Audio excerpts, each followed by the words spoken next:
오늘도 귀한 렘넌트를 통해서 복음을 듣게 하시고 우리를 복음을 알게 해주신 은혜에 참으로 감사를 드립니다. 오늘도 사랑하는 모든 성도들이 강단 메시지의 제자가 되어 세계를 복음할 만한 주역으로 준비될 수 있도록 역사하여 주옵소서. 오늘도 강단 말씀을 통해서 힘을 얻고 치유를 받을 뿐만 아니라 우리가 이 복음을 위하여, 하나님 나라를 위하여, 교회를 위하여 생명 걸 이유를 발견하는 은혜의 시간이 될 수 있도록 역사하여 주옵소서. 사랑하는 모든 성도들이 오늘 또 하나님 말씀을 통해서 응답과 해답을 얻으며 무엇보다도 나에게 주시는 구체적인 미션, 절대적인 미션을 발견하는 은혜의 시간이 될 수 있도록 역사하여 주옵소서. 그리스도의 신 예수님의 이름으로 감사하며 기도드리옵나이다. 저는 신앙생활을 하면서도 하나님이 나를 불러놓고 예수 믿게 해놓고 되는 일이 없어. 몸도 안 좋고 돈도 안 벌리고 일도 안 되고 미래도 깜깜하고 사람들이 나를 괴롭히고 핍박하고. 그런데 기다리면 될 줄 알았는데 5년을 기다려도 10년을 기다려도 20년을 기다려도 해결이 될 그런 조짐이 안 보여. 또 내가 포기하려면 하나님이 또 은혜를 주셔 나타나가지고 메시지를 주시고 은혜를 주셔가지고 포기도 못하고 버리지도 못하게 만들어. 이런 분들이 덜어 있다는 것을 보았습니다. 오늘 성경에 나온 오늘 본문에 나온 예레미야가 그런 인물이었습니다. 젊을 때 어렸을 때 불렀는데요, 되는 일이 없는 거예요. 좀 되려고 하면 또 문제가 생기고 또 사람들은 나를 오해하고 또 하나님은 계속 나에게 사명을 주시고 그러면 전혀 말을 하면 듣지도 않고 오히려 때리고 핍박하고 또 구덩이를 파서 집어넣고 감옥에 시대 뜰래 가다 버리고 이런 일을 하는 거예요. 여러분이 하나님이 나에게 복음과 은혜를 주셨는데 전도가 안 돼. 또 내가 가족 전도하면 시험 들어가지고 다 도망가. 다락방도 좀 열다 보면 문 닫고 내가 하는 다락방 왜 이렇게 문이 다 잘 닫혀? 네. 그런 성도들이 있을 수도 있습니다. 그런데 잊지 말아야 될 것은 그분은 그런데 그때 뭐를 하냐? 하나님 앞에 원망해. 하나님 왜 나는 이렇게 하셨어요? 하나님 나를 왜 이렇게 만들었어요? 나를 이렇게 고난을 주세요? 그렇다면 여러분은 하나님의 자녀입니다. 예레미야서 오늘 본문을 읽었던 3장 1절에 보면 여호와의 분노우매로 말미암아 고난당하는 자는 나로다. 하나님이 나를 계속 힘들게 했던 내용을 쭉 기록하고 있어요. 그런데 하나님은 이 예레미야에게 아주 중요한 미래의 계획을 가지고 있었어요. 40년 동안 되는 일이 없어요. 40년 동안. 10년은 참겠어. 제가 그랬잖아요. 예수님에게 굉장히 불경하고 죄송스러우지만 3년 하면 다 하겠어. 군대 3년 좀 힘들지만 그렇잖아요. 3년 고난받으면 다 하지. 그렇잖아요. 노숙도 3년 하면 예수님도 노숙하셨는데 3년 하면 다 하지. 네, 그러잖아요. 직장생활 3년 하면 아무리 어려운 것도 하지. 30년 해야 돼. 가장도 한 3년만 하면 좋겠어. 근데 30년, 40년, 50년 수명도 늘었어. 그러니까 신앙생활도 그냥 봉사도 한 3년 하고 때려치면 좋겠는데 이게 오래 살아야지고 교회 30년, 20년, 30년, 40년 해야 되거든. 예. 그러니까 그게 지칠 수 있어요. 예. 그러나 예레미야 선지자는 그러지 않았어요. 갈수록 고난과 어려움을 당했지만은 오히려 예레미야 선지자는 마지막에 자기의 하나님의 이 고난과 어려움과 하나님이 이 어려움과 고통을 주신 이유를 알고 잘 정리했어요. 이 어려움을. 그 정리한 말씀이 바로 예레미야 애가입니다. 작품으로 남겼죠. 여러분도 이러한 인생이 되시기를 축원드리겠습니다. 본문 내용으로 들어가서 이렇게 예레미야와 같이 평생 어려움과 고난을 당하시는 분들이 있다면 그분들은 분명 예레미야에게 주신 하나님의 그런 천명과 소명과 사명을 받은 하나님의 70인 제자라는 것을 알아야 합니다. 여러분은 이 자리에 있는 여러분이 성공자입니다. 하나님 앞에 부름 받은 그분이 성공자입니다. 이제 여러분 성공자가 되었기 때문에 행복자가 돼야 돼요. 행복자가 됐을 때 정복자가 될 수 있어요. 하나님 앞에 부르심을 받았는데 행복하지 않아. 우리는 감옥에 들어가서도 사도 바울은 찬양을 했어요. 문제와 질병 앞에서도 감사했어요. 사도 바울은 평생 기도를 했는데도요, 안 고쳐지는 병이 있었어요. 그랬음에도 불구하고 그걸 감사했어요. 항상 기뻐하라. 쉬지 말고 기도하라. 범사에 감사하라. 그랬을 때 내가 행복자가 됐을 때 진정 정복자가 될 수 있는 거예요. 전도의 문이 열리고. 그래서 여러분 아셔야 돼요. 이미 성공의 개념을 바꾸셔야 돼요. 예배 이 자리에 있는 여러분이 성공자입니다. 나머지는 다 따라옵니다. 하나님 앞에 의해 강제로 부르심을 당하신 여러분이 성공자입니다. 하나님이 책임지실 것입니다. 그래서 여러분 고난과 어려움의 과정이 있다 하더라도 그것은 하나님이 여러분이 살아생전이든 아니면 여러분이 하나님을 만난 후에든지 하나님은 그 뜻을 다 이루실 것입니다. 예수님께서도 아무 조건 없이 고난을 당하셨지만 주님의 피, 땀, 눈물은 영원한 구원의 길을 열어주신 구원의 통로가 되었고 영원한 하나님의 나라의 작품으로 남겨졌습니다.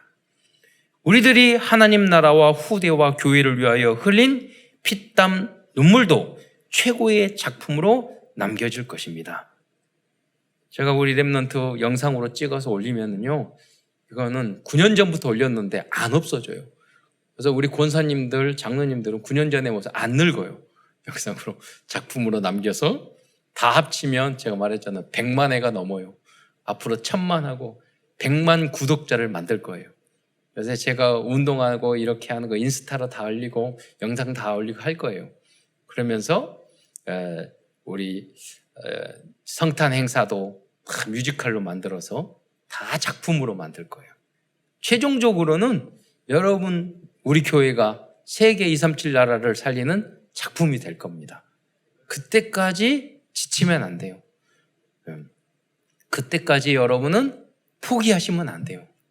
그때까지 여러분은 도전을 멈추시면 안 돼요. 그때까지 여러분은 불신앙이면 안 돼요. 오늘은 예레미야가 남긴 영적인 작품인 예레미야 애가를 중심으로 하나님 말씀을 증거하기로 하겠습니다. 예레미야는 그리스도를 상징하는 대표적인 인물 중 한 사람입니다. 전자에 말씀드렸던 것처럼 예레미야는 그리스도가 아무 죄도 없이 억울하게 모욕을 당하고 채찍을 맞으시고 십자가에서 피땀 눈물을 흘린 것과 같이 예레미야 또한 당시의 유대인 지도자들과 백성들에게 많은 고통을 당하면서 피땀 눈물을 흘렸습니다. 그러나 그 어려움 중에서도 예레미야는 자신이 당한 그 어려움과 고통과 피땀 눈물을 5편의 시로 남겼습니다. 그 작품이 바로 예레미야 애가입니다. 여러분 가끔 어떤 분을 보면은요, 어려움과 고통을 당할 때 불만 불평을 하고 이건 힘들어 저건 힘들어 이거는 고통스러워 이건 짜증만 항상 그러고만 있어요. 하나님이 나에게 그 이유를 그건 절대 발전이 없어요. 성장이 없어요. 하나님이 나에게 고난과 질병과 어려움과 문제와 주신 그 이유를요, 깊이 묵상하고 그걸 정리해야 돼요. 여러분, 그러니까 거지 나사로는요, 행복하게 거지를 했어요. 여러분이 꼭 부자가 되고 성공자만 되면 성공이 아니에요. 하나님이요, 여러분 총리로 만들 수도 있고, 여러분 목회자로 만들 수도 있고, 여러분 부자로 만들 수도 있고, 거지로 만들 수 있어요. 그렇죠. 노예로도 만들 수 있어요. 포로로도 속국으로 보낼 수도 있어요. 여러분 많은 고난을 줄 수 있어요. 그런데 그걸 가지고 불만, 불평만, 광야에서 다 죽은 이스라엘 민족이 불만, 불평만 하고 있으면 안 돼요. 왜 그렇게 됐을까요? 하나님이 나에게 그렇게 하신 이유를 질문하지 않았기 때문이에요. 기도를 하지 않았기 때문이에요. 기도해서 그거를 정리하지 않았기 때문이에요. 하나님이 나에게 이렇게 하신 것은 하나님 분명히 이런 걸 하려고 나를 준비시키는 거구나. 앞으로 이렇게 해서 하나님은 이 나라 민족을 시대적인 237 나라를 만들 선지 국가로 세우기 위해서 준비시키는 거구나. 예레미야는 그 고통 중에서 그 문제들을 정리를 했어요. 그래서 그 작품으로 남겼어요.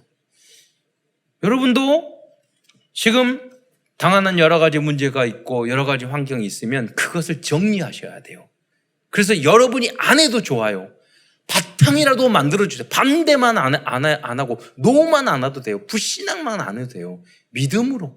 예. 여러분의 생각으로 하시면 안 돼요. 그러잖아요. 237을 어떻게 살려요? 여러분의 생각으로. 25시, 그게 25시예요. 여러분의 합리성, 여러분의 객관성, 여러분의 수준 가지고 어떻게 이 성전을 지어요? 앞으로 3천제를 어떻게 만들어요? 그렇잖아요. 그래서 여러분은 25시의 응답을 받아야 되는 줄 믿으시기 바랍니다. 여러분의 생각 수준으로 어떻게 우리 후대를 3단체를 이길 만한 세계적인 복음 LLT를 만들 수 있어요. 그러나 믿음이면 불신앙만 안 해도 반대만 안 해도 다 돼요. 왜? 하나님의 교회이기 때문에. 여러분이 반대해도 다 돼요. 그럼 여러분 누가 되냐? 실패자가 되는 거예요. 그렇잖아요. 광야에서 죽는 사람밖에 돼요. 여호수아 갈렙이 되셔야 돼요. 그러잖아요. 하는 것도 아무것도 없으면서, 제대로 하는 것도 없으면서 반대하고 불편하고 불신앙하고. 그러면은 인생이 너무나도 아까운 거예요. 그렇잖아요. 그래서 성경에 보면 믿음으로 하지 않는 모든 것이 죄라고 그랬어요. 모든 것이. 내 수준으로 생각하면 안 돼요. 그래서 항상 하나님의 수준으로 가기 위해서 바탕이 은혜요, 믿음이요, 말씀이요, 예배인 것입니다. 내 수준을 깨고 25시인 하나님의 시간표로 나를 거듭나게 하옵소서. 그 시간이 바로 예배의 시간인 것입니다. 그래서 우리는 작품을 남겨야 되겠습니다. 작품 중에 작품이 우리 후대잖아요. 후대를 위해서 우리가 무엇을 못하겠어요? 후대에게 남겨줘야 될 게, 보여줘야 될 게 무엇이에요? 믿음이에요. 그렇잖아요. 그리고 그림이에요. 네. 그래서 여러분들은 어떤 작품을 남기고 있습니까? 또 우리 교회와 우리 교단은 어떤 작품을 남겨야 할까요? 그래서 오늘 큰 첫 번째는 먼저 다시 한번 예레미야 선지자 시대의 역사적인 상황을 간략히 연도순으로 다시 한번 설명드리겠습니다.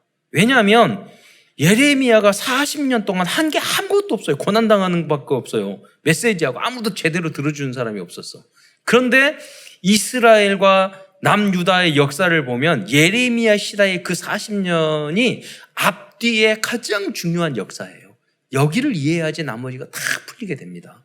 그래서 여러분, 이스라엘이 바벨론과 페르시아로 포로로 끌려가서 1차, 2차, 3차로 돌아오고 그 고난을 받을 때 항상 어떤 말을 하냐면 하나님께서 예레미야에게 약속한 것처럼 우리가 포로에서 돌아올 것이다. 이 이야기를 항상 상기를 해요. 왜? 예레미야에게 주신 그 언약이 중심이기 때문에 그래요. 이 예레미야가 이유 없이 고난을 당하신 그리스도를 상징하고 있기 때문이에요. BC 예수님이 이 땅에 오시기 약 100년 전에 930년 전에 솔로몬 왕이 사망을 했어요. 이후에 이스라엘 왕국이 12지파였는데 12지파가 10지파와 2지파로 나뉘어졌어요. 그래서 북쪽은 북왕국 이스라엘이라고 그랬고 남쪽은 2지파가 남유다 왕국이라고 말했고 그렇게 분열되게 됐습니다. 이 분열된 이유는 솔로몬의 잘못 때문이었어요. 이후 약 209년 동안 지속해오던 북왕국 이스라엘은 BC 722년에 아수르 제국에 의하여 멸망하였습니다. 209년 동안 북왕국 이스라엘에 19명의 왕이 있었는데요. 그 왕들이 모두 하나님을 대적하는 왕들이었습니다. 저는 생각했어요. 아니 19명의 왕 중에서 한두 명은 선한 왕이 있을 수도 있는데 왜 그랬을까? 하나님은 여기를 이 메시지를 통해서 보여주시는 것은 어떤 뜻일까 생각을 했어요. 보니까 어떤 깨달음을 주시냐면요. 여러분 그 19명의 왕국이 다 악한 왕국이 되었던 이유는 다윗의 언약의 피가 흐르지 않았기 때문이에요. 여러분 현장에 나가면요 이 복음을 모르고 그리스도를 모르는 사람은 절대로 착해질 수가 없어요. 특히 지도자들은 그래요. 여러분 그러니까 이상한 인간들을 많이 만날 수 있어요. 지도자들일수록 저 사람은 왜 그러지? 저 사람은 저렇게 악하지? 아니 저 사람은 착하고 괜찮은 줄 알았는데 저 사람은 왜 저렇게 엉망이지? 당연한 거예요. 왜? 복음을 알지 못하기 때문에. 여러분이 그래도 그 정도 착한 이유, 그 정도 양보하고 그 정도 조금 괜찮은 이유는 뭐냐면 내 안에 계신 예수님과 이 복음이요 그 순간을 막아주기 때문이에요. 지켜주기 때문에. 다르다니까요. 그들은 그런 브레이크가 없어요. 그래서 선할 수가 없어요. 그러니까 당연하게 생각해요. 그래서 여러분 그러게 돼요. 그들은 뭐냐면 선교 대상이요 복음의 비판 대상이 아니라 우리가 살려야 될 대상이요 그들에게 생명을 알려줘야 되고 하나님의 말씀을 알려줘야 할 대상이에요. 싸울 대상이 아니에요. 그게 선교예요. 남유다 왕국은 북이스라엘 왕국이 멸망한 후에도 왕국이 지속되었습니다. 북이스라엘 왕국이 멸망한 지 약 95년이 지난 그리고 BC 627년 예레미야 선지자는 20대 초반의 어린 나이에 선지자로 부르심을 받았습니다. 그 후 약 7년 후에 BC 622년 요시야 왕은 성전에서 율법책을 발견하고 일시적으로 종교개혁을 일으켰습니다. 그러나 종교개혁을 한 지 약 10년이 지난 BC 609년 요시야 왕은 애굽의 바로 느고 왕을 대항하다가 무기토에서 전사하고 말았습니다. 제가 성경을 쭉 보면서 가장 오래도록 이해가 되지 않았던 한 사건이 있었어요. 하나님이 여러 가지 질문이 많이 있었는데 제가 고등학교 때부터 질문이 되는 것은 책으로 다 썼다니까요. 하나님이 그것을 나중에 다 해결해 주세요. 노트 버렸어요. 그런데 한 가지 오래도록 남았던 질문 중에 하나가 뭐냐면 요시야 왕은 그 어려울 때 종교개혁을 했는데 아니 어떻게 너무 허망하게 전쟁에 나가서 죽어버렸거든요. 왜 그랬을까? 궁금했어요. 그런데 성경에 다 이미 답이 나와 있었어. 성경을 깊이 안 봤어요. 그래서 오늘 요시야가 사망했던 그 상황을 보면은요 쉽게 이해가 됩니다. 역대하 35장 21절로 25절의 말씀을 다 함께 한번 읽어보도록 하겠습니다. 35장 21절로 25절입니다. 시작. 느고가 요시야에게 사신을 보내어 이르되 유다 왕이여 내가 그대와 무슨 관계가 있느냐 내가 오늘 그대를 치려는 것이 아니요 나와 더불어 싸우는 족속을 치려는 것이라. 하나님이 나에게 명령하사 속히 하라 하셨은즉 하나님이 나와 함께 계시니 그대는 하나님을 거스르지 말라. 그대를 멸하실까 하노라 하나. 요시야가 몸을 돌이켜 떠나기를 싫어하고 오히려 변장하고 그와 싸우고자 하여 하나님의 입에서 나온 느고의 말을 듣지 아니하고 무깃도 골짜기에 이르러 싸울 때에 활 쏘는 자가 요시야 왕을 쏜지라. 왕이 그의 신하들에게 이르되 내가 중상을 입었으니 나를 도와 나가게 하라. 그 부하들이 그를 병거에서 내리게 하고 그의 버금 병거에 태워 예루살렘에 이른 후에 그가 죽으니 그의 조상들의 묘실에 장사되니라. 온 유다와 예루살렘 사람들이 요시야를 슬퍼하고 예레미야는 그를 위하여 애가를 지었으며 모든 노래하는 남자들과 여자들은 요시야를 슬피 노래하니 이스라엘의 규례가 되어 오늘까지 이르렀으며 그 가사는 애가 중에 기록되었더라. 우리는 요시야 왕의 죽음을 통해서 오늘 많은 것을 알 수가 있습니다. 여기 35장 21절에 보면 애굽의 느고 왕이요 요시야에게 말합니다. 어떻게 이야기하냐면 하나님이 나에게 명령하사 속히 하라고 하셨은즉 하나님이 나와 함께 계시니 그대는 하나님을 거스르지 말라. 아니 종교개혁을 10년 전에 했는데 무슨 말입니까? 오히려 그 요시야 왕은 믿음이 없었어요. 애굽의 바로보다도. 그래서 하나님은요, 우리들이 먼저 복음을 받았는데 우리들이 성령 충만하지 않고 강단 메시지를 놓치고 말씀을 놓쳐버리면은요, 이방 사람들이 여러분에게 옳은 말 한다니까요? 그러면 여러분 그러셔도, 아, 그래, 맞습니다. 내가 기도를 안 했어요. 말씀을 놓쳤어요. 맞습니다. 그래야 합니다. 이래야 되는데, 여기 보세요. 35장 22절은 오히려 당당하지 못하고 비겁하게, 잘못하면 우리가 기도하지 않고 언약을 놓치잖아요. 그러면 우리가 하나님의 자녀인데 불구하고 사람이 비겁해져요. 예. 순모성. 그러다가 화살 맞아서 죽었단 말이에요. 우리는 이 요시야의 모습을 보고 성경에서 먼저 된 자가 나중 될 수 있다는 것을 알아야 돼요. 예. 항상 우리들이 깨어있지 않으면, 기도하지 않으면 우리는 잘못된 판단을 할 수 있어요. 여기 보세요. 요시야 하나님께서는 만약에 우리의 기준으로 저 사람은 적이야, 느고는 적이야, 그건 우리의 기준이에요. 저 사람은 나쁜 사람이야, 우리의 기준이에요. 기도를 하지 않으면은요, 우리 판단이 흐려진단 말이에요. 하나님은 적인 것 같은 사람이지만 하나님의 섭리와 계획이 있어. 그것이 보이는 방법이 뭐죠? 우리가 말씀과 성령으로 충만하고 기도해야 돼요. 기도하고 있으면 그 이방 사람이고 이방왕이고 나하고 사이가 안 좋은 적이라 할지라도 하나님의 계획이 그 속에 있네? 이것이 보인단 말이에요. 그래서 우리의 평소 신앙생활이 아주 중요한 것입니다. 오늘 요시야는요, 종교개혁을 했지만 그 언약을 놓쳐버리고 말았어요. 네. 여러분, 우리 유럽의 종교개혁 역사도 마찬가지요. 유럽에서 종교개혁을 한 후에 30년 동안 기독교냐 천주교냐 피비린 나는 엄청난 전쟁을 했다고요. 종교개혁 후에 다 한 다음에 종교 때문에 싸웠다니까요. 그게 바른 계획을 한 겁니까? 그러지 않았거든요. 기득권 싸움 때문에 그랬거든요. 우리도 마찬가지입니다. 오직 하나님만 의지하시기를 주님의 이름으로 축원드립니다.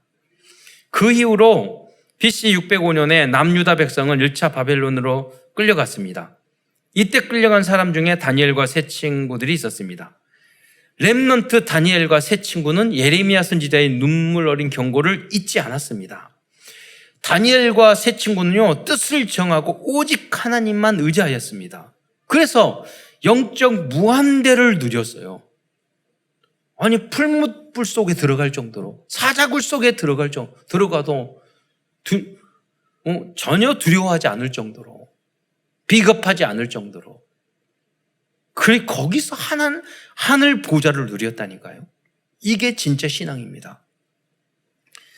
지금 우리들도 강대국의 틈바구니에서 우리들이 이기는 방법, 여러분이 여러 가지 어려운 사람, 여러분이 아주 능력 있고 대단한 사람들 속에서 이기는 방법이 뭐예요? 요령을 피우고 변장하고 권모술수를 하고 그런 겁니까? 정치력이냐 군사력입니까? 아니에요. 여러분, 하나님을 잘 믿는 것이 바로 승리의 비밀인 것을 잊지 마시기 바랍니다.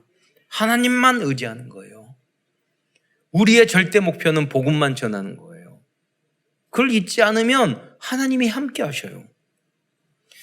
그 후 BC 597년에 남유다 백성은 2차로 바벨론으로 끌려갔습니다. 또 BC 586년에 남유다 백성은 3차로 바벨론으로 끌려갔고, 이때 예루살렘 성전은 완전히 파괴되었습니다.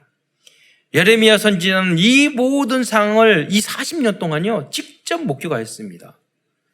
그래서 예레미야 선지자는 슬픔과 눈물의 시라고 할 수 있는 예레미야 애가를 기록하였던 것입니다. 그러나 예레미야 선지자는 절대 불가능한 상황이라 할지라도 남은 자, 남는 자, 남을 자, 남길 자, 렘넌트를 통하여 절대 가능으로 변화시킬 것을 믿고 예레미야 애가서를 인생의 작품으로 남겼던 것입니다.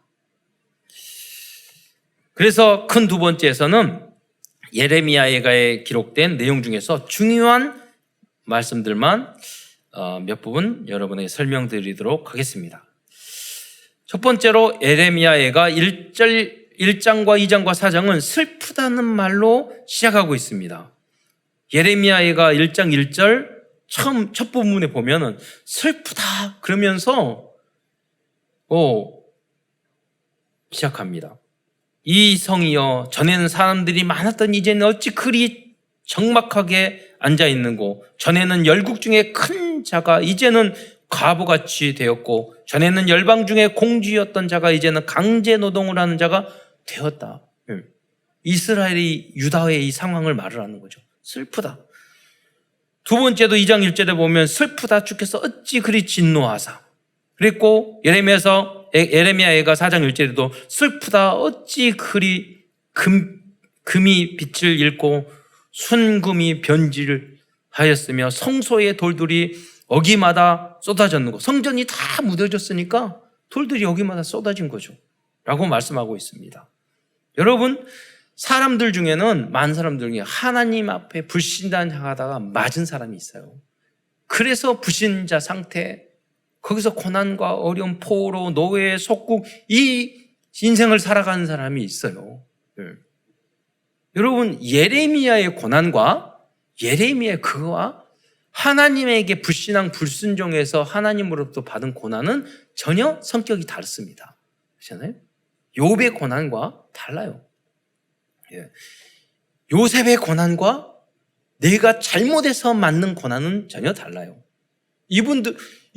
내가 이유 없이 막 고난을 당하면 하나님이 나에게 주신 천명, 소명, 사명을 찾아야 돼요. 하나님 미션을 찾아야 돼요. 하나님, 나는 별로 잘못한 거 없는데. 우리는 다 죄인이죠. 그러나 상대적으로 그럴 때가 있어요. 나는 별로 잘못하고 착하고 나처럼 착하고 나처럼 하나님 사랑하고 하는데 되는 게 없어. 맨날 어려움을 주고 맨날 갈등을 줘. 그러면요, 그 사람들은 하나님이 주신 위대한 천명을 찾으셔야 돼요. 그건 내 인생일 수도 있고, 내 가문 통해서 할 수도 있고, 우리 교회를 통해서, 우리 후대를 통해서 하나님은 그걸 이루신다니까요. 그거를 믿고 준비하셔야 돼요. 예레미야. 그리고 그걸 정리하셔야 돼. 그리고 그 그림을 미리 보고 그려야 돼요. 하나님 나를 통해서 이렇게 해서 위대한 일을 하실 것이다.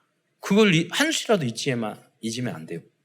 그러나 반대로 하나님에게 불신장하고 우상 숭배하고 죄 짓고 잘못하고 중독에 빠지고 싸우고 동기 부리고 돈만 좋아하고 세상만 좋아하고 이런 사람들은 막 하나님이 고난을 받았을 때 유설주로 그럴 때 어떻게 해야 돼요? 회개를 해야 돼요. 하나님 앞에 돌아와야 돼요. 그걸 구분을 잘 하셔야 돼요. 이게 하나님 계획 있는 고난인지 내가 잘못해서 하나님으로부터 징계를 받고 있는 건지. 두 번째, 예레미야 선지자는 문제와 위기와 갈등의 시대에 영적인 플랫폼, 복음의 파수망대, 기도의 안테나의 역할을 하였습니다. 예레미야 애가는 5편의 시로 된 문학 작품의 형식을 갖추고 있습니다. 그래서 1장, 2장, 4장, 5장이 모두 22절로 되어 있는데 그 이유는 히브리어 알파벳이 22자이기 때문입니다. 3장은 22절의 3배인 66절로 되어 있습니다. 즉 1장부터 5장은 모두 답관체 형식을 따르고 있다는 것입니다. 특히 1장은 히브리어 알파벳 순서를 따른 완전한 답관체 형식을 취하는 작품입니다. 여러분, 예레미야 선지자는요, 많은 고통과 어려움을 당했는데 그 어려움과 고난과 그 갈등과 그 핍박과 그것을요, 그것을 작품으로 만들었어요. 시로 만들었어요. 왜? 정리했다는 거예요. 하나님이 왜 나에게 이런 일을 주셨는가. 예레미야 애가는 남유다 왕국의 멸망에 대한 안타깝고 슬픈 이야기를 기록하고 있지만 예레미야 선지자는 그것을 복음의 작품으로 승화시켰습니다. 자신들의 과거의 고난과 실패와 재앙과 실수까지도 믿음의 간증으로 승화시킨 분들이 많이 있습니다. 우리 교단은 아니지만 새롭게 하소서, 기독교 방송에 보면 새롭게 하소서 그 프로그램에 유명한 연예인이나 이런 분들이 나와요. 엊그제 제가 우연히 이렇게 보다가 알고리즘 때문에 딱 떠가지고 딱 떴는데, 김송이라고, 강원래 클론의 한 멤버였던 강원래의 그 부인이죠. 근데 결혼하기 한 달 앞두고 강원래가 오토바이 타고 가다가 하반신 마비가 된 거예요. 그러니까 많은 사람들이 야, 결혼 아직 안 했고 손신고 안 했으니까 결혼하지 말고, 아무도 뭘 할 사람 없어. 그러니까 결혼하지 마. 그런데 본인이 나 하겠다고 약속을 했는데, 그리고 잘 살 줄 알았대. 결혼하고 나니까 일단은 부부 생활도 안 되고 너무너무 세상이 다르더래. 그러니까 너무 우울해지고 술 마시고, 그리고 자기는 춤추잖아요. 댄서잖아요. 그러니까 나중에는 아픈 남편 놔두고 나이트클럽 밤새내 다니고, 그러다가 내가 조금 신앙을 받았어. 그러면 이제 내가 그러니까 이 남편하고 끝까지 가야 되겠다. 그러려면 자녀가 있어야겠다. 그래서 시험과 나기를 하게 된 거예요. 근데 너무너무 그 시험과 나기가 힘드니까 그럴 때마다 남편에게 막 욕하고 불평하고 당신 때문이라고 다 쏟아들고, 그리고 2번 실패하고 3번째까지 실패했어요. 근데 그 사이에 믿음이 컸어. 4번째 할 때는 어떻게 기도했냐고 간증을 하냐면, 4번 할 때 하나님, 내가 또 실패해도 하나님을 원망하지 않게 해주세요. 얼마나 성장했어요. 그 고백을 했는데 병원에 탁 갔더니 그 남자 정자를 채취해가지고 시험관하기를 만들어야 되는데 뭐라고 그러냐면, 이거는 그 정자가 99% 없대요. 100%, 99% 실패한다고 의사가 그렇게 말하더래요. 예. 그런 줄 알고 실패구나 했는데 하나님이 자녀를 주셨어요. 그래서 지금 예쁘게 키우고 있더라고요. 저는 이 모습을 통해서 바로 그 일의 실패, 아픔, 실수, 죄까지도 나중에 하나님 앞에서 작품으로 남겼잖아요. 그래서 TV에 나와서, 기독교 방송에 나와서 간증을 할 정도로. 예레미야도 마찬가지입니다. 이 예레미야는 중요한 역사적 자리에서 플랫폼, 파수망대, 안테나의 역할을 끝까지 담당한, 그래서 남은 자, 순례자, 정복자가 되었습니다. 3번째로 예레미야가 5장 전체는 회복을 위한 중보 기도입니다. 특히 예레미야의 결론적인 요절 말씀은 예레미야가 5장 21절의 말씀입니다. 다 함께 한 절만 읽어보도록 하겠습니다. 시작. 여호와여, 우리를 주께로 돌이키소서. 그리하시면 우리가 주께로 돌아가겠사오니 우리의 날들을 다시 새롭게 하사 옛적 같게 하옵소서.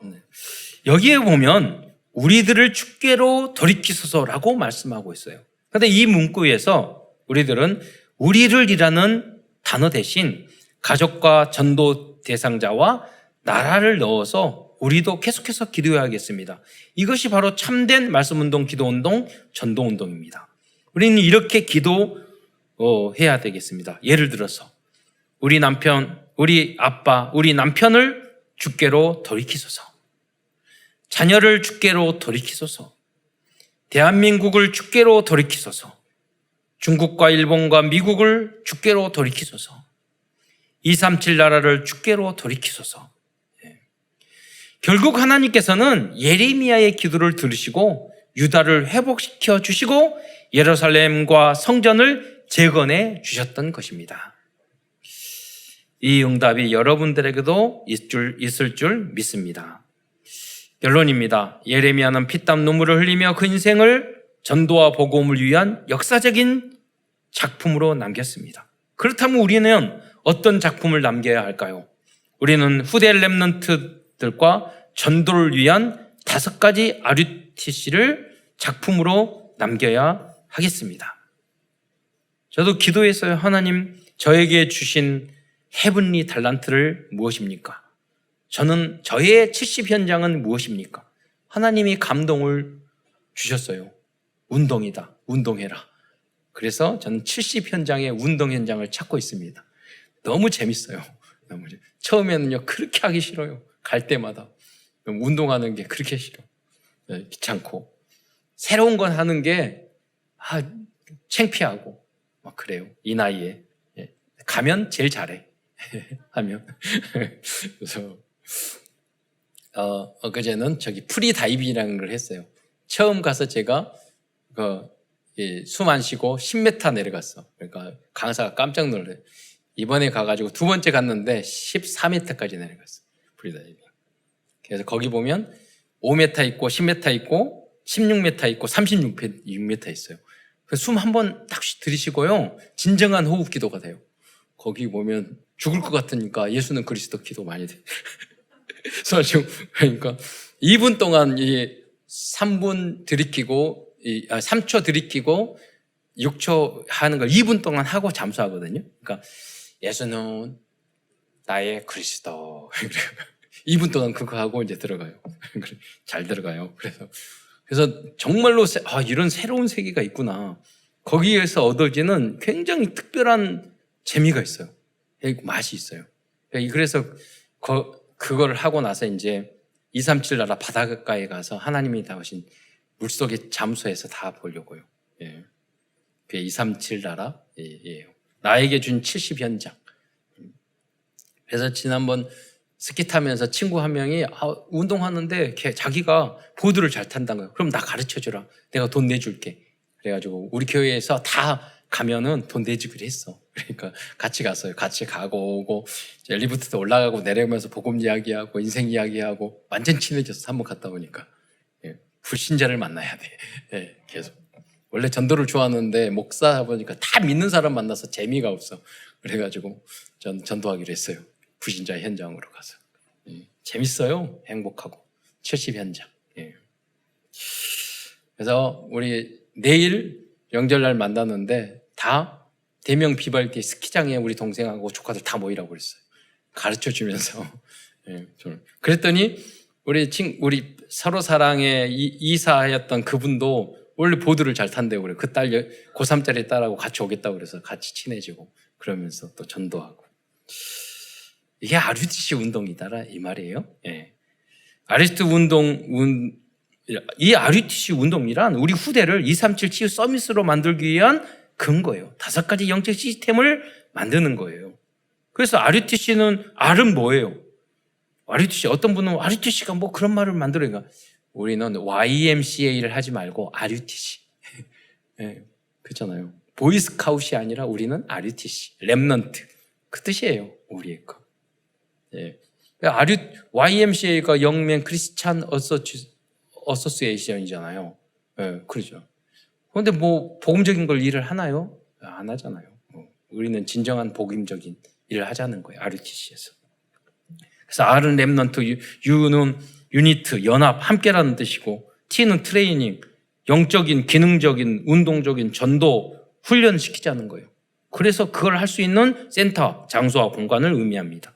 그래서 첫 번째 제1 RUTC 운동은 이 운동이란 오직 복음, 오직 그리스도를 각인뿌리 체질을 시키기 위한 복음 훈련과 전도 훈련을 의미합니다. 우리 교단은 이 복음과 전도를 세팅하기 위해 20가지 성경적인 전도 훈련을 하고 있습니다. 각종 모든 집회도 오직 복음, 오직 그리스도, 오직 전도를 위해서 하는 것입니다. 제2 RUTC 운동입니다. 제2 RUTC 운동이란 지역 곳곳에 TC 센터를 건축하는 것입니다. 이 건물들은 전도훈련, 미션홈, 문화, 복지, 교육, 예체능과 산업성교까지 할 수 있는 시설과 공간을 의미합니다. 하나하나 만들 때 올인해야 돼요. 여러분, 어떤 일을 할 때 저희는 우리 부모님이 일하는 걸 봤잖아요. 하나하나 할 때 모든 것을 올인해요. 그래야지 그 하나가 만들어지는 거예요. 사업도 일도. 그래서 하나 살리면 두 번째 올인하고 세 번째 올인하고 그래서 쭉 만들어가는 거예요. 하나하나. 여러분이 한 가지만 올인하시면 돼요. 2주 후에는 어제 보니까 우리 랩런트들이요 몇 달 탁구를 했더니 다 잘하는 거 있죠. 그래가지고 지난번 한두 달 봤을 때도 쟤네들이 언제 할까 그래가지고 탁구 치면은 실력이 안 돼가지고 재미가 없어가지고 도망다니고 그랬는데 보니까 어제 보니까 잘해. 그래서 목사님 이겨야 돼. 그래서 빨리. 여러분 그래서 그 한 가지만 올인하면 돼요. 하나 여러분이 주어진. 다음 주 2월 달부터는 서예 할 겁니다. 서예 하신 분은 그거 한 가지만 올인하시면 돼요. 각자 하나님이 주시는 여러분에게 그 미션이 있다니까요. 그것을 올인하시면 돼요. 그러면 합력하여 선을 이루는 거죠. 다음으로 제3 RUTC 운동입니다. 모든 현장에 복음과 그리스도로 결론 나고 전도 훈련이 된 서밋 렘넌트들과 중직자를 파송하는 것, 그것이 제3 RUTC 운동입니다. 또한 제4 RUTC 운동이란 세상 문화와 사탄에게 속아 우상, 종교, 이념 등의 영적인 문제에 빠져 있는 현장을 치유하는 것입니다. 그래서 3단체, 무슬림, 불교, 모든 종교, 공산주의까지 살려내는 것입니다. 마지막으로 제5 RUTC 운동입니다. 제5 RUTC 운동이란 예레미야 선지자처럼 또다시 희미해진 복음 운동을 주님이 오시는 그날까지 개혁하고 지속할 수 있도록 하는 것입니다. 이 복음 운동도 언젠가 희미해질 수 있기 때문입니다. 결론입니다.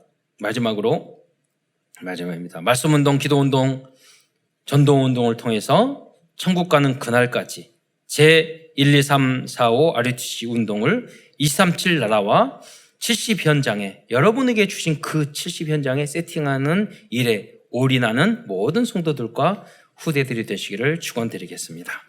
기도하겠습니다. 사랑해 주님 참으로 감사드립니다. 오늘도 예레미야의 말씀을 통해서 우리에게 소중한 언약의 메시지를 주신 것 감사하고 또 하나님의 뜻을 알려주신 것 참으로 감사합니다. 어떤 고난과 문제가 있을지라도 우리 하나님이 우리에게 주신 천명, 소명, 사명과 절대 물선을 우리가 발견하고 그 일을 향하여 올인할 수 있도록 역사하여 주옵소서. 특히 후대 렘넌트들에게 깨달음을 주셔서 하나님 우리 어머니, 아버지, 할아버지, 할머니보다 더 다니엘과 세 친구처럼 더 굳게 언약을 붙잡고 더 좋은 믿음을 가지고 237을 살리는 모든 분야를 복음화시키는 후대들이 될 수 있도록 축복하여 주옵소서. 그리스도의 신 예수님의 이름으로 감사하며 기도드리옵나이다.